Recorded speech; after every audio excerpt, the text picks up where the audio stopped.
Pertama-tama, pertama-tama selamat menunaikan ibadah puasa buat yang menjalankan.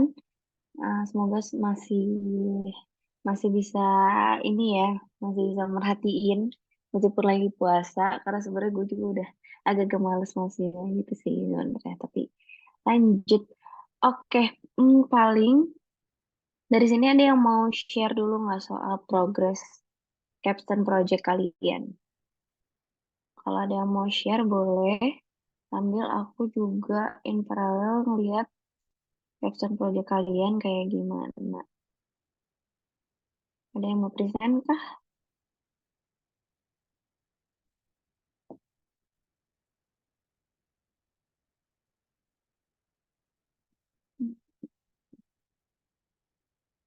Oke. Oh, oke. Kalian udah sampai data cleaning ya berarti ya?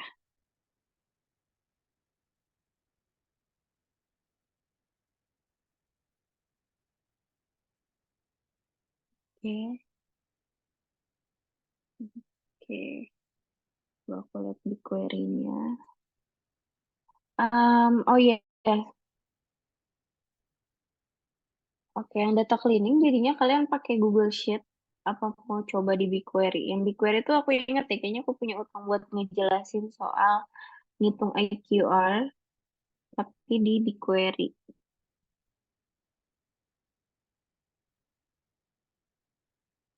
Hmm. Hmm. Ini aku nggak bisa akses BigQuery.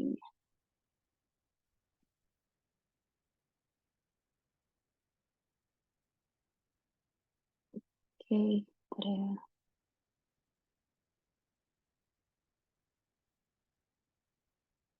Hmm, oke. Jadi sebenarnya di BigQuery itu udah ada apa namanya sintaks sendiri buat ngitung IQR. Dan itu benar sesuai sama yang pernah aku jelasin minggu lalu. Jadi itu tuh em, pengurangan antara percentage bahasanya kayak gitu. Jadi kan kalau ngitung IQR itu kan kuartil 3 dikurangin kuartil 1.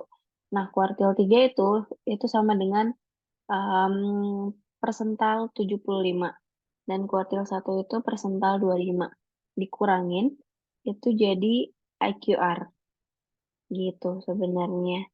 Aku paling nanti kasih contoh tapi aku tuh belum download si apa namanya belum download si dataset coffee shopnya dan nggak bisa juga ngelihat ke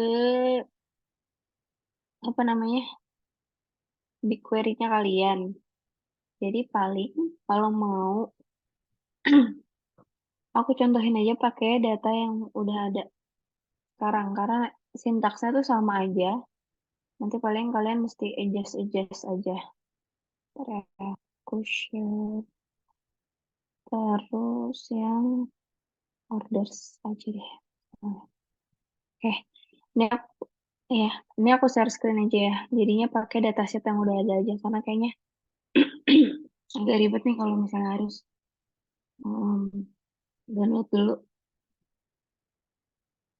Oke, ini udah pada kelihatan semua ya screennya. Nah, semalam juga kalau nggak salah itu pakai dataset ini kan ya, pakai datasetnya The Look Commerce. Cuman kemarin tuh aku agak bingung karena si kakaknya pakai ngelihat tabelnya select all gitu, padahal dia bakal ngabisin resource banget.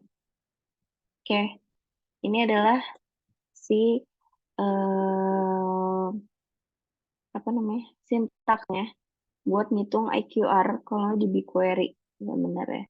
Jadi offset 75 ini tuh Q3 dan si offset 25 ini itu Q1. Jadi sebelumnya tuh buat ngitung percentile tuh banyak banget. Bisa pakai approx quantiles ini, biasa bisa pakai percentile this, bisa pakai percentile count. Nah, itu tuh beda-beda apa namanya penggunaannya gitu. Tapi untuk IQR ternyata udah ada kayak gini lebih gampang.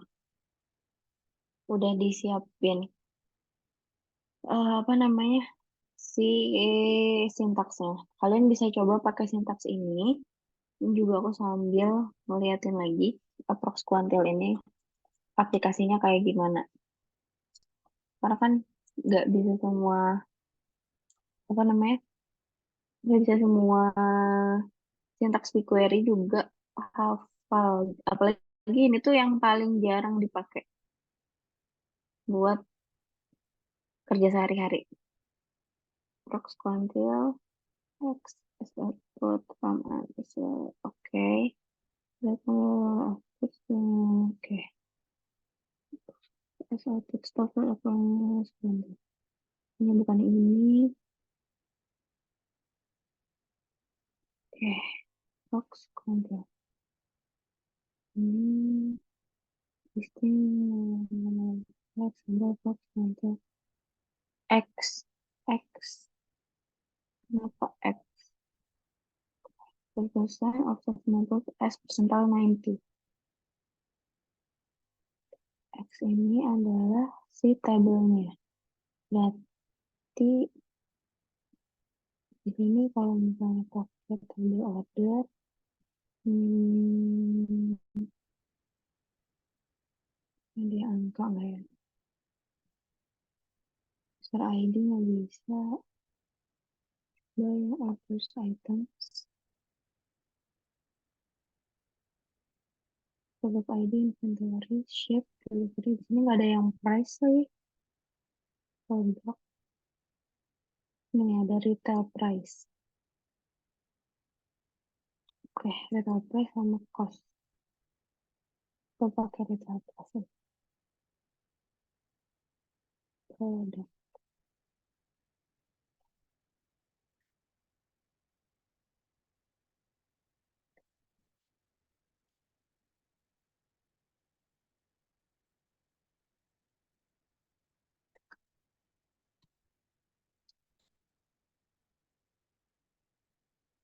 Oke, ternyata seperti itu OKR. Udah jalan. Nggak perlu diapain lagi. Ini IQR-nya. Berarti kalian harus ngeluarin angka-angka dari yang sekian. Coba aku lihat si retail price-nya.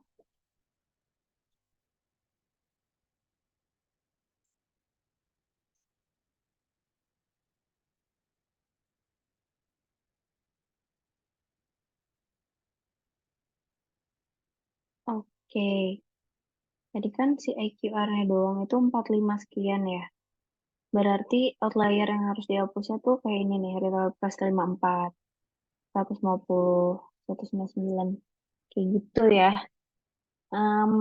Ini aku copas aja ke grup chat. Barangkali kalian nanti mau coba-coba. Kak, maaf untuk dapat 75 nya gimana ya, Kak? Oke, aku jelasin lagi ya. Jadi, em, persentase itu kan 100%. Makanya ditulis di sini 100%. Nah, kalau misalnya eh, Q3 itu sama Q1 itu udah didefinisikan persentasenya jadi 75 sama 25. Jadi itu udah angka angka fix untuk ngitung Q3 itu 75, untuk ngitung Q1 itu 25. Kecuali nanti kalian ada case-nya sendiri mau ngitung kayak percentile P90, percentile 90. Berarti dia nulisnya di sini offsetnya 90 gitu. Kalau misalnya persental 50, berarti kalian nulisnya 50 di sini. Persental 50 itu sama dengan 50%. Tapi untuk Q3 itu kan ada di batas atas 75%. Dan Q1-nya itu batas bawahnya 25%. Kayak gitu. Menampilkan batas itu untuk sintak maupun operator seperti apa ya, Kak?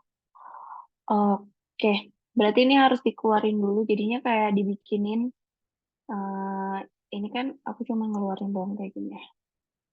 Berarti ini harus dibikin misalnya set IQ, jangan IQ harus layar S,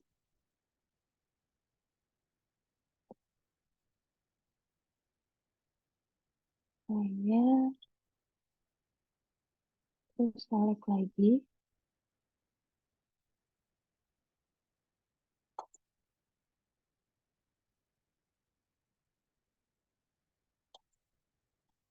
Um,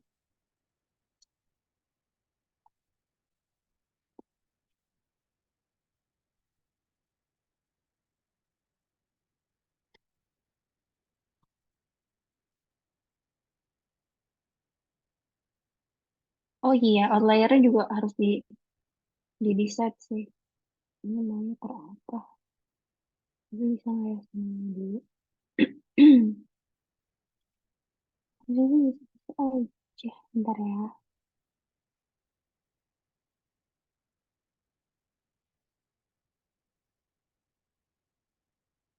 Bayang ID 13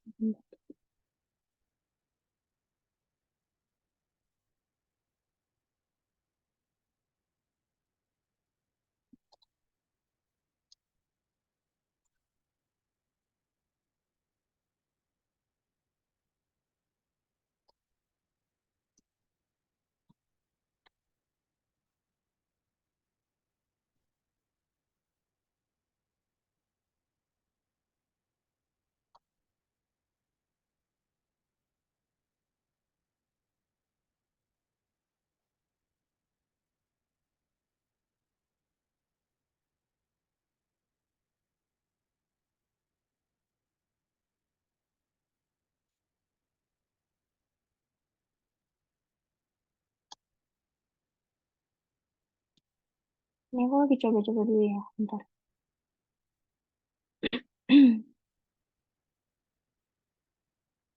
Hmm,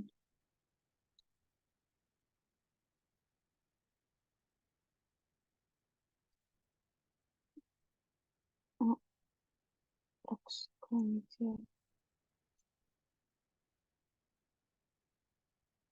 Hmm, SQ.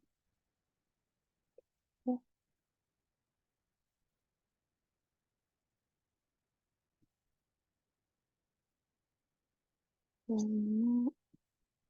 Eh,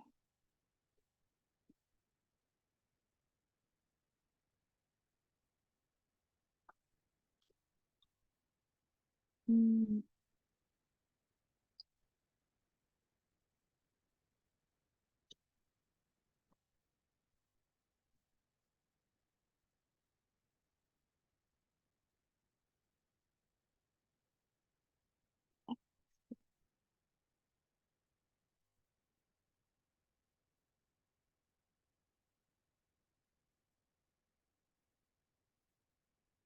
Oke, gitu ya. Gini, sesuatunya 24. Dikurangi jadi 45.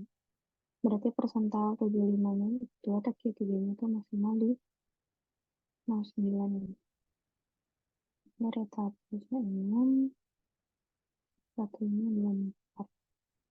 Hmm, hmm, bentar.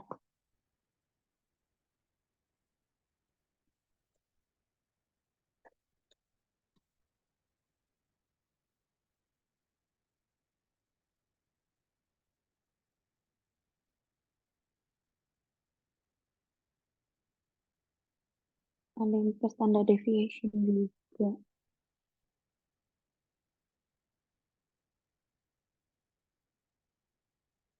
Terus, oke, drink quantity between hmm, oke, kalau standar deviasi kayak gitu. Berarti kalau misalnya kalau si kuant apa quantity lagi. Kalau si IQR ini berarti ngeluarin outliernya itu yang jangan di atas 45. Tapi kalau yang ini misalnya yang ini sampelnya tuh total price-nya 625, berarti dia nggak termasuk outlier. Sebenarnya kalau mau dihitung sih sesimpel hmm, apa namanya pakai cash when aja. Cash when IQR lebih besar. Wah, retail price lebih besar daripada IQR dan eh, dan outlier.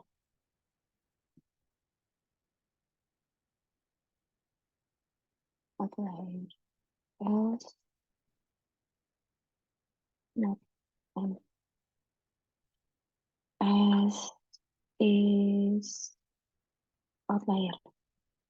Oke, kayak gitu aja nanti pasti akhirnya tinggal dibikin bukan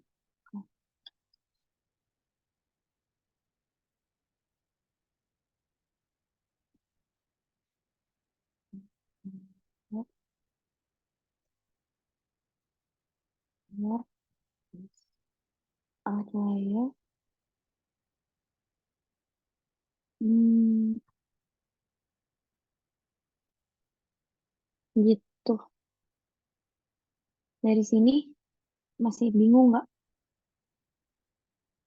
cara nge-exclude outliernya? Aku bingung ngejelasin pakai kata-katanya gimana.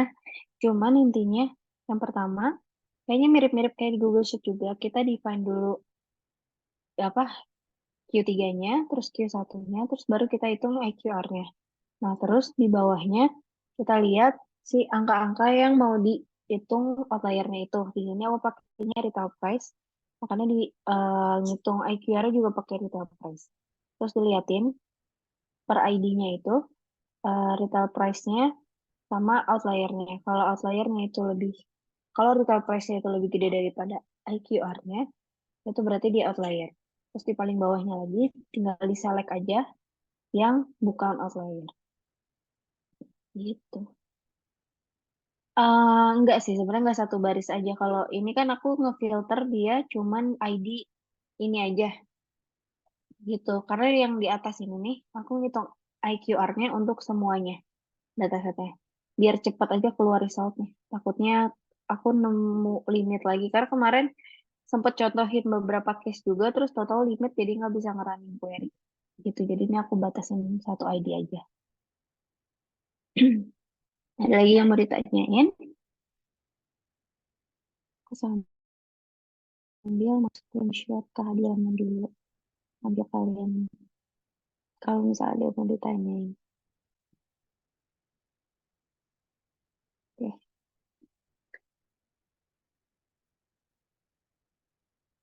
oke. Baik, Kak, terima kasih Kak. Udah paham. Oke, sama-sama. Eh, nah, dilanjut aja. Gimana kalau pakai standar deviasi ya? Aku juga jadi penasaran nih.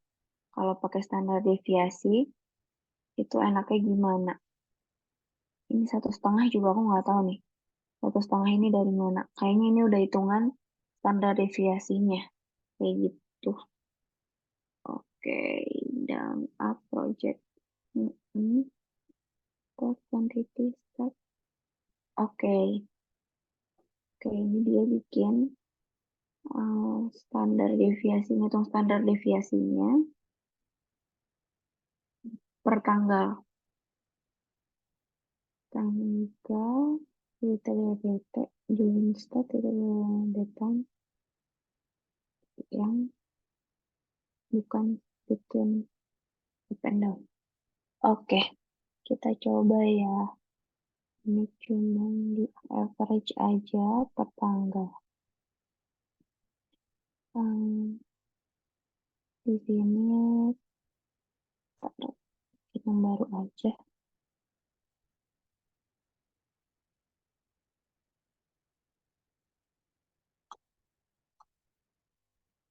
biar bisa dicoba juga dua-duanya.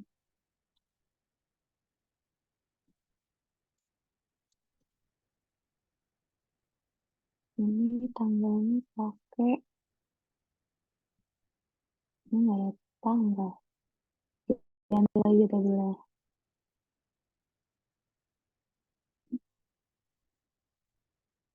Iya, coba ini deh. Ini ada created ad sama ada sell price. Oke. Hmm, lihat.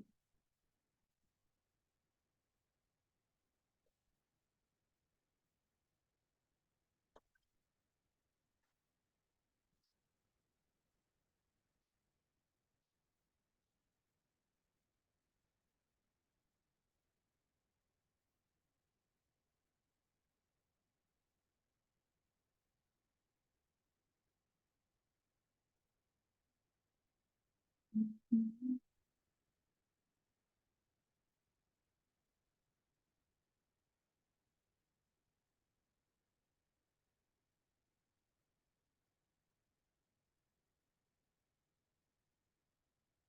Oh, oh,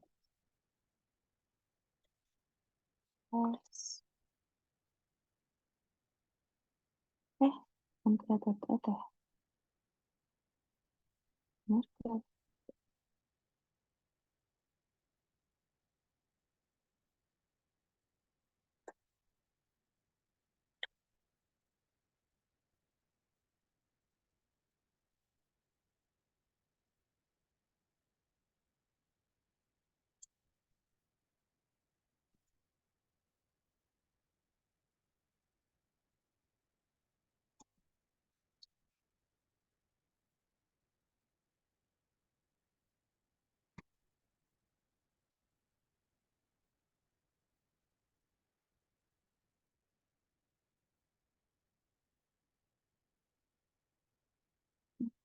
Hmm,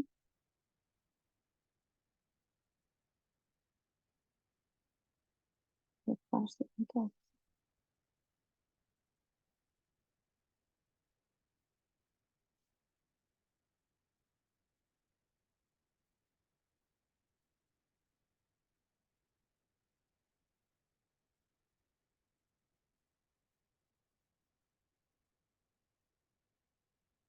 Hmm,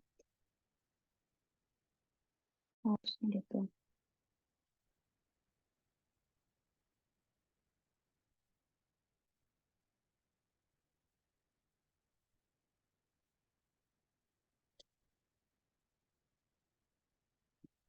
Hmm, hmm, hmm,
hmm.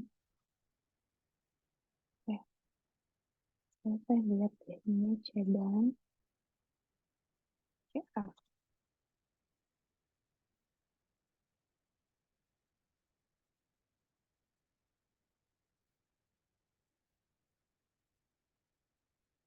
oke, oke.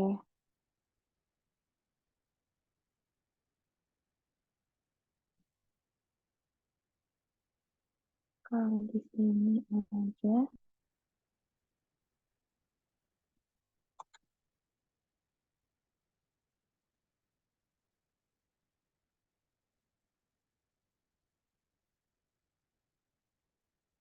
hmm, hmm,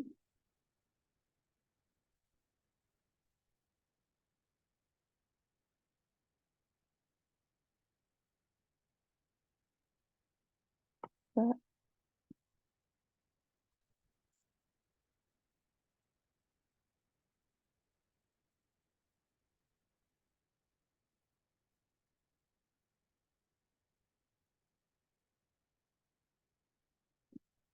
Oke, ini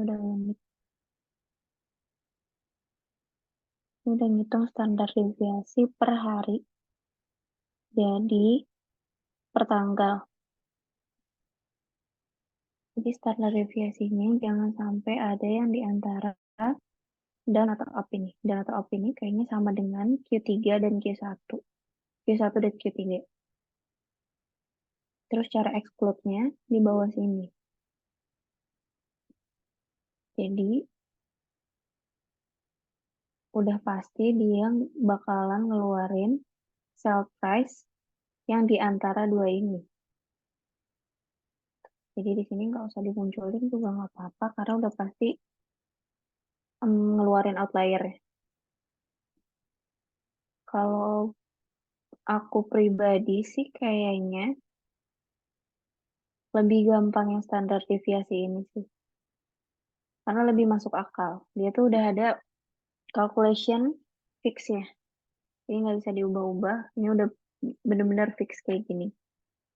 Dan caranya juga lebih gampang. Kalau pakai approx kuantil ini agak lebih panjang aja sih sebenarnya. Cuman kalau di compare secara langsung aku pakai emang lebih gampang standar deviasi. Ini aku coba sebagian, ini nggak apa-apa nih, aku coba semua bagian query-nya aja di chat channel.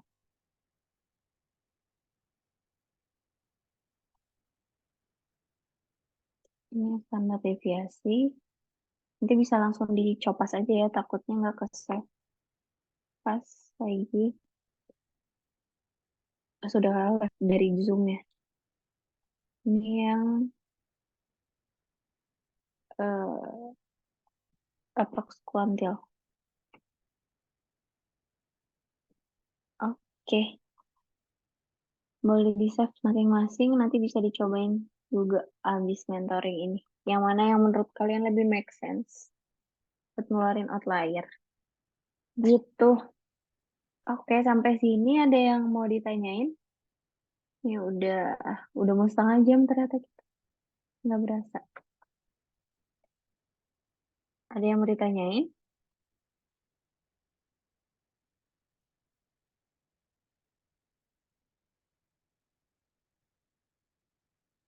Kalau nggak ada, boleh nanti kalian coba-coba dulu. Yang mana yang menurut tim kalian lebih make sense buat ya Las Salva ya. Kak, Halo. Mm-mm. em, kakak ada tips nggak buat biar hafal sintaksnya gitu? Tadi kakak pakai case when itu untuk apa ya kak? Aku nggak Oke, ini ngerti. ya. Maaf ya kak. Oke, jadi maaf ya belum ngejelasin satu-satu. Jadi tadi tuh aku cuma ngejelasin sebenarnya cara pakai IQR sama pakai standar deviasi aja, tapi sintaks yang lainnya nggak aku jelasin. Buat tipsnya sebenarnya mungkin karena aku udah setiap hari banget ya pakai query, makanya jadinya hafal sintaks-sintaks basic query-query gitu kayak sintaksnya date. Minggu lalu kan aku udah jelasin juga tuh tipsnya soal date. Terus yang ini case when. Jadi casual itu bahasa gampangnya tuh alias. Jadi kalau misalnya kita lihat di tabelnya si produk ini, kan dialiasin atau di grup bayin, itu pakai casual. Misalnya aku pengen ngegrup atau ngubah nama apa ya? Ini kita lihat ada ini aja deh yang paling gampang, men sama woman. Terus aku pengen ganti nama kategorinya. Jangan men sama woman tapi boy and girl. Nah, itu tuh sebenarnya pakai case when. Sebenarnya bisa bisa pakai if juga kalau biasa pakai if. Cuman aku terbiasa pakai case when. Kayak lebih bahasanya lebih bahasa manusia gitu. Case when tadi di sini apa? Fieldnya department. Case when department temenan woman W-nya gede ya. Oke, W-nya gede agak gede. Woman dan aku mau bilang ini jangan boy girl deh, jangan jangan kata-kata lagi. Jadi satu. Terus kalau men, when department sama dengan men, dan dua.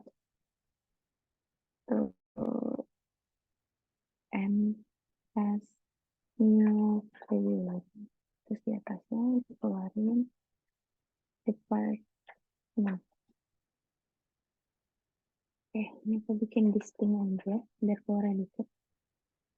Nah, jadi cash when itu buat ngealiasin aja.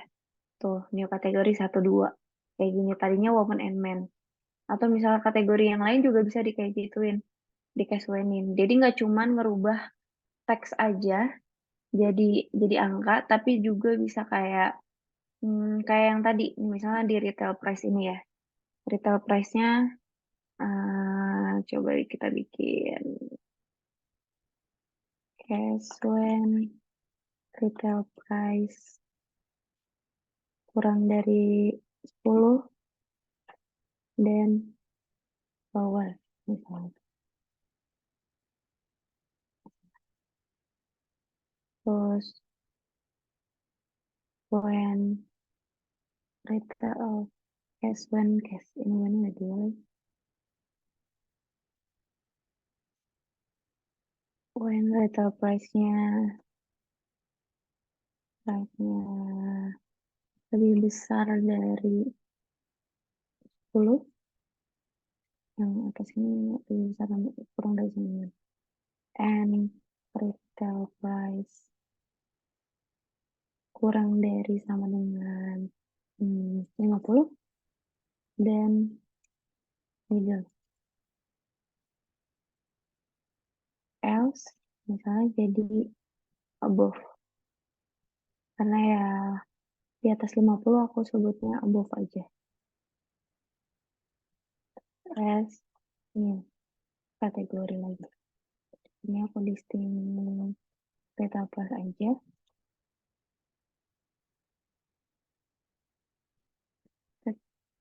Oh iya, else and tuh jalanin jadinya gini. Nah, ini juga bisa. Jadi kan kayak ini nih 10,9, padahal dia deket sama 10. Dia jadinya lower, middle. Kayak gitu sih. Jadi intinya buat ngealiasin aja, nge-cashwenin, ngebikin kategori baru, nge-grouping, itu bisa pakai cashwen. Dia fungsinya mirip-mirip sama if. Sama dengan if. Gitu. Cukup menjawab, Plus Alfa? Panggilnya tuh Azahra ya, lupa. Saufa Kak, bener. Oh, Salva. Oke. Udah Kak, cukup Udah Kak. cukup? Terima kasih ya Kak. Sama. Yang lain ada yang mau ditanya lagi?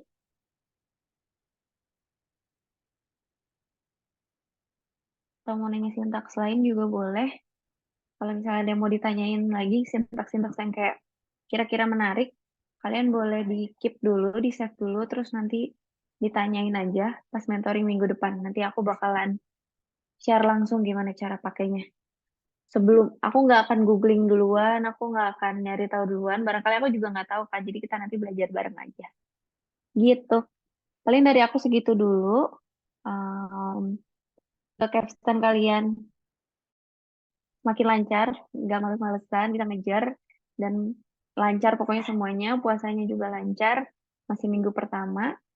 Nanti Teguh bisa mulai booking mentoring session lagi buat minggu depan, kayak biasa, di hari Jumat nanti berarti besok aku udah mulai buka availability di minggu depan kayak gimana.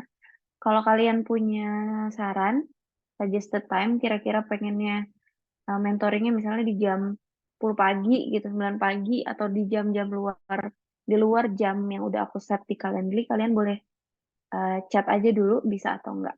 Aku masih open. Oke, paling segitu dulu aja.